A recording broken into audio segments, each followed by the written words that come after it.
આકાશવાણી અમદાવાદ વડોદરા.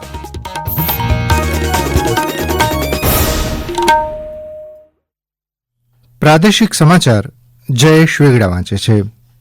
સૌપ્રથમ મુખ્ય સમાચાર. મોરબીના મચ્છુ ડેમમાં 3 ડૂબ્યા, જ્યારે નર્મદાના પોઈચામાં શોધખોળ દરમિયાન આજે 2 મૃતદેહો મળી આવ્યા. નદીમાં ગરકાવ વધુ લોકોને શોધવાની કામગીરી ચાલી રહી છે. રાજ્યભરમાં ત્રીજા દિવસે પણ વરસાદ વરસ્યો. વલસાડ, સુરેન્દ્રનગર અને કચ્છમાં તોફાની વરસાદ. રાજ્યના વિવિધ જિલ્લાઓમાં તબક્કાવાર પ્રી મોન્સૂન કામગીરીની સમીક્ષા બેઠક. કોઈપણ સ્થિતિને પહોંચી વળવા તંત્ર સજ્જ. રાજ્યભરમાં આરટીઈ હેઠળ બીજા રાઉન્ડમાં વધુ 3630 બાળકોને પ્રવેશ મળ્યો. અને ગુજરાતના ભૂતપૂર્વ રાજ્યપાલ ડોક્ટર કમલાબેન નિવાલનું નિધન થયું. રાજ્યપાલ આચાર્ય દેવવ્રત અને મુખ્યમંત્રી ભૂપેન્દ્ર પટેલે શ્રદ્ધાંજલિ પાઠવી. સમાચાર વિગતવાર.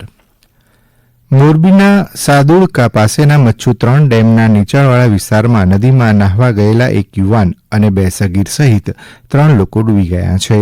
હાલ ફાયર અને બચાવ ટીમો દ્વારા ડૂબી ગયેલા લાપતા લોકોની શોધખોળ કરવામાં આવી રહી છે.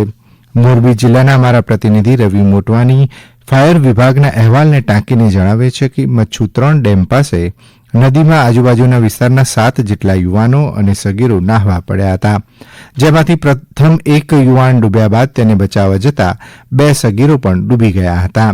જોકે અન્ય 4 યુવાનોનો બચાવ થયો હતો. હાલ બચાવ કામગીરી ચાલુ છે. દરમિયાન પોઈચા ખાતે ગઈકાલે સર્જાયેલી કરુણાંતિકામાં ચાલી રહેલી બચાવ કામગીરી દરમિયાન આજે બપોરે વધુ એક કિશોરનો મૃતદેહ મળી આવ્યો છે. ઉલ્લેખનીય છે કે આજે સવારે એક કિશોરનો મૃતદેહ મળી આવ્યો હતો. અત્યાર સુધીમાં નદીમાંથી કુલ 2 મૃતદેહો મળી આવ્યા છે. હાલમાં એનડીઆરએફ, ફાયર ફાઈટરની ટીમો 6 જેટલી બોટ દ્વારા નદીમાં બાકીના 5 લોકોની શોધખોળ કરી રહી છે. 60થી વધુ બચાવ કામગીરી દ્વારા નર્મદા નદીમાં 2.5 કિલોમીટર જેટલા વિસ્તારમાં તરવૈયાઓ દ્વારા શોધ કરવામાં આવી રહી છે.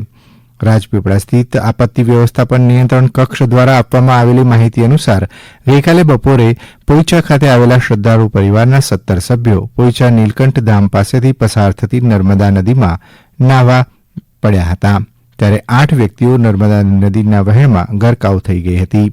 બચાવ કામગીરી અંગે વધુ વિગતો આપે છે નર્મદા જિલ્લાના કલેક્ટર શ્વેતા તેવટિયા. એનડીઆરએફની 2 ટીમો અહીંયા આવી છે. રોડરાથી ફાયર ફાઇટર્સ, ભરૂચથી ફાયર ફાઇટર્સ, રાજપીપળાની સ્થાનિક ટીમો, મેડિકલની ટીમો, હેલ્થની ટીમો, બધી ટીમો, અમારે પોલીસ કચેરીના બધા લોકો અને ડ્યુટી ઉપર સતત 24 કલાક લોકો ફરજ બજાવી રહ્યા છે. અને આટલું મોટું એક રેસ્ક્યુ ઓપરેશન यहाँ ચાલુ છે. આપણે હવે જોઈ રહ્યા છીએ કે અગર અમને ઓર એ ટીમો વધારવાની લાગે તો આપણે ઓર અગ્રેસિવ રેસ્ક્યુ ઓપરેશન કરવા માટે એનડીઆરએફની વધારે ટીમો મંગાવી લઈશું. 2 બોડીઝ મળી ગઈ છે, 5 બાકી છે, પણ ઓપરેશન પણ અત્યારે ચાલુ છે. બીજી તરફ શ્રીરંગ સેતુ આસપાસ મગરો હોવાથી અને પાણીનો પ્રવાહ વધુ હોવાને કારણે તમામ પ્રકારની તકેદારી સાથે આ કામગીરી કરવામાં આવી રહી છે. પ્રાથમિક અહેવાલો મુજબ ડૂબી જનાર પરિવાર મૂળ અમરેલી જિલ્લાના રાજુલા તાલુકાના કોટડી ગામના વતની છે અને હાલમાં વ્યવસાય અર્થે સુરત સ્થાયી થયા છે. ઉનાળુ વેકેશનના કારણે આ પરિવાર પોઈચા ધામ અને કરનાળી ખાતે ધાર્મિક યાત્રાએ આવ્યો હતો અને તે સમયે આ દુઃખદ ઘટના બની હતી. હાલમાં નર્મદા જિલ્લા પ્રશાસન દ્વારા આ પરિવારને પોઈચા ધામ ખાતે રાખવામાં આવ્યો છે. રાજ્યમાં આજે પણ કમોસમી વરસાદના ઝાપટા પડ્યા હતા, જેમાં કચ્છમાં સતત ત્રીજા દિવસે વરસાદ વરસ્યો હતો. કચ્છના અબડાસા, નખત્રાણા અને ભચાઉ તાલુકાઓના ગ્રામ્ય વિસ્તારોના મોટી વિરાણા જેવા ગામમાં વરસાદ પડ્યો હતો. વીજળીના કડાકા અને ભડાકા સાથે તોફાની વરસાદ વરસ્યો હતો.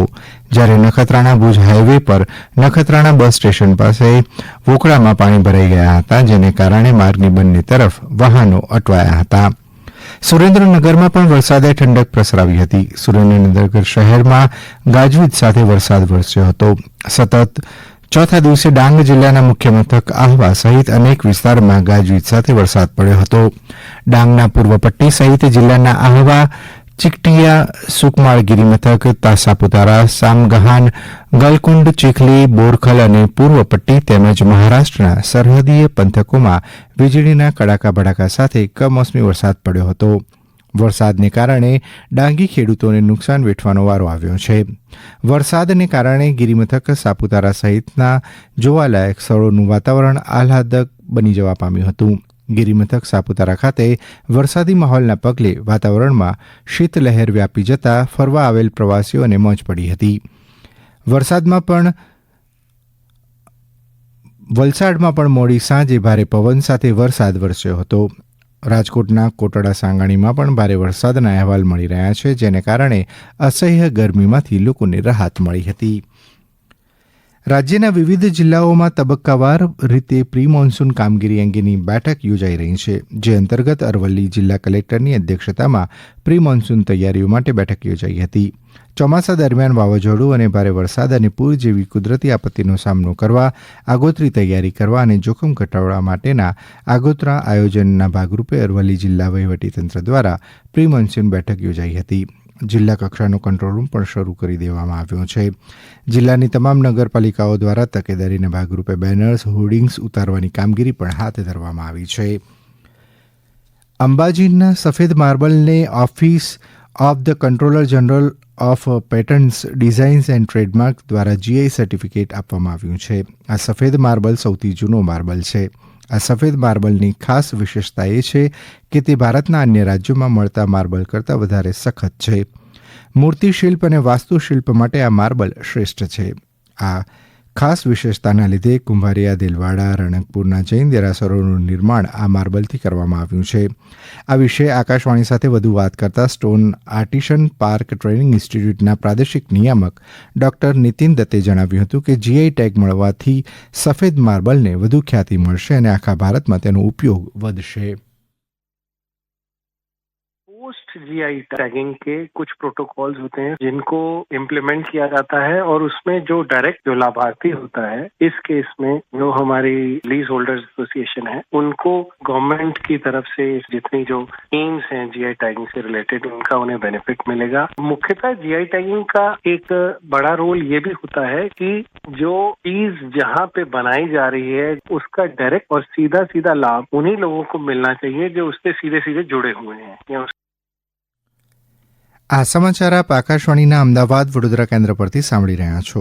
આ સમાચાર આપ અમારી YouTube channel AIR news Gujarat પર પણ સાંભળી શકશો. વધુ સમાચાર માટે આપ અમારા ટ્વિટર હેન્ડલ AIR_news_ABAD ને ફોલો કરી શકો છો. RTE હેઠળ બીજા રાઉન્ડમાં વધુ 3630 બાળકોને પ્રવેશ અપાયા છે. શૈક્ષણિક વર્ષ 2024-25માં પ્રથમ રાઉન્ડની પ્રક્રિયા પૂર્ણ થયા બાદ ખાલી રહેલી 8563 જગ્યાઓ પર વધુને વધુ નબળા અને વંચિત જૂથના બાળકોને પુનઃ પસંદગીની તક આપવામાં આવી હતી. આ સમયગાળામાં એકંદરે કુલ 75,853 અરજદારોએ શાળાઓની પુનઃ પસંદગી કરેલી હતી. ત્યારબાદ પ્રવેશ પ્રક્રિયાનો બીજો રાઉન્ડ જાહેર કરાયો હતો, જેમાં વધુ 3630 જેટલા બાળકોને પ્રવેશ ફાળવવામાં આવેલો છે. બીજા રાઉન્ડમાં પ્રવેશ મેળવેલ વિદ્યાર્થીઓએ 20મી મે ને સોમવાર સુધીમાં જે તે શાળામાં શાળા સમય દરમિયાન રૂબરૂ જઈ જરૂરી આધાર પુરાવા જમા કરાવી પ્રવેશ નિયત કરાવી લેવાની સૂચના પણ આપવામાં આવી છે. ગુજરાતના ભૂતપૂર્વ રાજ્યપાલ ડોક્ટર કમલા બેનિવાલનું આજે નિધન થયું છે. તેઓ 97 વર્ષના હતા. ડોક્ટર બેનિવાલે 27 નવેમ્બર 2009થી 6 જુલાઈ 2014 દરમિયાન ગુજરાતના રાજ્યપાલ તરીકે સેવા આપી હતી. આ ઉપરાંત તેઓ ત્રિપુરા અને મિઝોરમ રાજ્યના પણ રાજ્યપાલ રહી ચૂક્યા હતા. ડોક્ટર કમલા બેનિવાલ રાજસ્થાન સરકારમાં પ્રથમ મહિલા નાયબ મુખ્યમંત્રી પણ રહ્યા હતા. ગુજરાતના રાજ્યપાલ આચાર્ય દેવવ્રતે ડોક્ટર કમલા બેનિવાલના નિધન અંગે શોકની લાગણી વ્યક્ત કરતા શ્રદ્ધાંજલિ પાઠવી છે. મુખ્યમંત્રી ભૂપેન્દ્ર પટેલે ડોક્ટર કમલા બેનિવાલના નિધન અંગે ઊંડા શોકની લાગણી વ્યક્ત કરતા શ્રદ્ધાંજલિ પાઠવી હતી. તેમણે સદગતના આત્માની શાંતિ માટે પ્રાર્થના કરી છે અને ડોક્ટર બેનિવાલના પરિવારજનોને સાંત્વના પાઠવી છે. અજમેર ડિવિઝન પર બ્લોકને કારણે સાબરમતી જોધપુર એક્સપ્રેસ 3 દિવસ માટે રદ રહેશે. ઉત્તર પશ્ચિમ રેલવેના અજમેર ડિવિઝન પર મદાર પાલનપુર સેક્શનમાં બ્રિજ નંબર 756 પર RCC બ્લોક લોન્ચિંગ કરાઈ રહ્યું છે, જેથી બ્લોકને કારણે સાબરમતી જોધપુર સાબરમતી એક્સપ્રેસ ટ્રેન રદ રહેશે. 17 અને 18 મેના રોજ સાબરમતીથી ઉપડતી સાબરમતી જોધપુર એક્સપ્રેસ રદ રહેશે, જ્યારે 16 અને 17 મેના રોજ જોધપુરથી ઉપડતી જોધપુર સાબરમતી એક્સપ્રેસ ટ્રેન રદ રહેશે. અંતમાં મુખ્ય સમાચાર ફરી એકવાર. મોરબીના મચ્છુ ડેમમાં 3 ડૂબ્યા, જ્યારે નર્મદાના પોઈચામાં શોધખોળ દરમિયાન આજે 2 મૃતદેહો મળી આવ્યા. નદીમાં ગરકાવ વધુ લોકોને શોધવાની કામગીરી ચાલી રહી અને રાજ્યભરમાં ત્રીજા દિવસે પણ વરસાદ વરસ્યો. વલસાડ, સુરેન્દ્રનગર અને કચ્છમાં તોફાની વરસાદ. આકાશવાણી અમદાવાદ વડોદરા કેન્દ્ર પરથી પ્રાદેશિક સમાચાર પૂરા થયા.